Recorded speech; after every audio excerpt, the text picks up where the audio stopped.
我是白志旭。今天要跟大家聊聊做好事金钱显化迟来的原因谬误。若听不清我在讲什么，在我 YouTube 频道里找同名影片，我有上字幕。有想听我 YouTube 频道上任何一支主题详细版本，也可以留言。有反馈的可以帮助我做出你们想听的内容。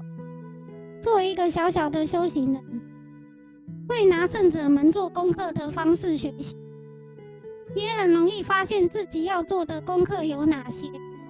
在修行过程中，发现比较困难的，大多都是对他人的功课。原生家庭的功课尤其困难。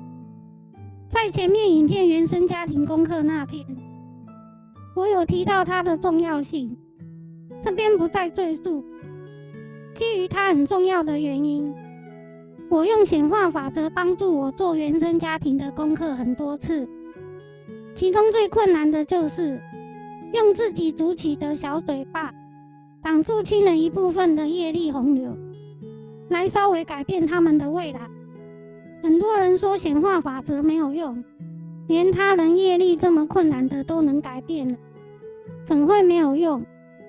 以我自己过往的亲身经验，它会以你做的多少来给你成果。剩下不显化的原因，居多数就是福报量不足。你许的愿望太大了，需要福报量太大，时候未到。多数人也是因为这原因不显化。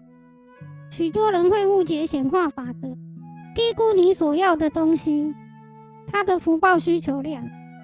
举个例子来说，想要一个偶像剧那样完美的伴侣，但他自己过往或前世交男女朋友时，常跟对方吵架，沟通有障碍，相处上没有很融洽，自己不是体贴的人，老是做了对方生气的事，自己不是很专情，却想要专情的另一半。交往每一任都差不多这种状况，又爱破坏人家的姻缘，看到情侣夫妻就想去破坏拆散，又或者想要很多钱，财布施很少，心量又没有办法像圣者那么大，无法舍少得大，常爱给别人惹麻烦，常拿不义之财，财库里的钱没有很多，却希望比财库多很多的钱财。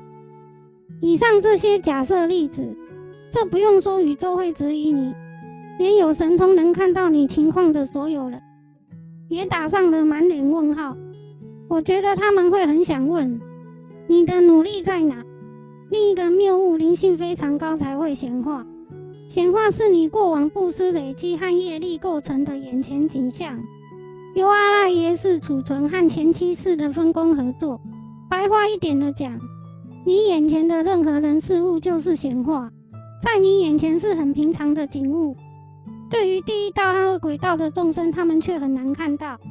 他们想要看你眼前的景物，想经历像你一样的人生，他们却做不到。一般人的灵性不可能像开悟圣者一样高，也一样能显化你眼中的景色。另一个例子的故事，我大概的说一下故事大意。有一对兄弟，哥哥喜欢研究经典，努力修行，弟弟热心的服务众生，不爱读经，不爱长养智慧。哥哥在后来成就阿罗汉果位，因过往热心研究，没有太多时间服务众生，所以他去托钵都没有人供养他。他经过一只挂满璎珞珍宝的大象身边，用天眼通看到这只大象是他过去是很热心服务众生的那位弟弟。他有感而发地说了一首偈：修福不修慧，大象挂璎珞；修慧不修福，罗汉托空钵。阿罗汉能超脱六道，不用轮回投胎。他的灵性在一般人眼里很高，他自嘲自己没有修福，可是懂他的修行过程也知道，未成就阿罗汉前需要累积各种智慧之力。没有法布施怎么成就阿罗汉果？没有布施的对象怎么法布施？他只是做的刚好能成就他阿罗汉的果位，却没时间想他后来的路。他寿命那么长，又不用轮回，慢慢布施也可以，在凡夫眼中根本不是问题。但重点不在这，他不会不尊重钱的价值，不会浪费钱财，也没有价值观错误的问题。他是灵性那么高的人，布施只要不够，一样没有福报可以享。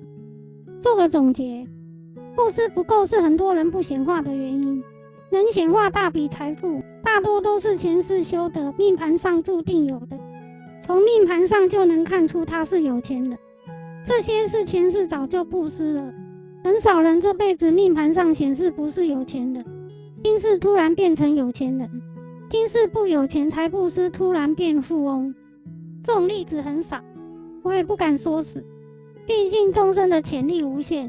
前一天求宇宙让他变有钱人，过几天他就成就圣者了，这不是不可能的事。大家有不可思议的显化故事吗？或者小小的显化事迹，让你觉得很开心？欢迎分享你的故事。希望以上的闲聊有帮助到大家，感谢你的收听。若对内容有问题，或有什么建议和感想，欢迎留言。我们下次见。